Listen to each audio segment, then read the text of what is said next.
Magandang araw mga biyahero, pupunta tayo ngayon sa Colombia at bibisitahin natin ang The Grand La Palmera Mountain Ridges. Tignan nyo yung mga nadadaanan natin, dito pa lang ang gaganda na yung mga bundok. Dumaan muna tayo dito sa munisipyo ng Colombia bago tayo pumunta sa La Palmera Mountain Ridges mga biyahero. At pagkatapos nga natin makipag-usap sa munisipyo ay lumarga na tayo papunta sa La Palmera mga biyahero. Rough road yung papasok sa La Palmera at may dadaanan kapag maliit na ilog pero walang problema at nakapick up naman tayo.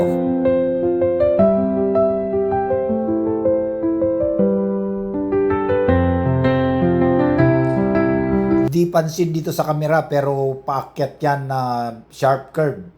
Kaya medyo nahirapan din yung mga sasakyan natin at maalog dahil rough road nga yung daan at paagat.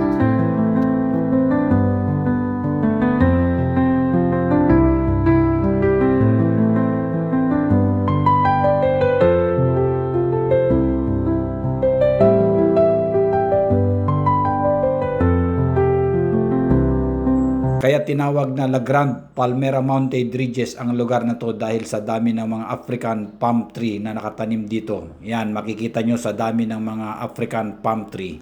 Kita nyo mga biyahero sa dami ng palm tree dito sa daan papunta sa Mountain Ridges.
Diyan tayo galing bago tayo bumaba dito mga biyahero.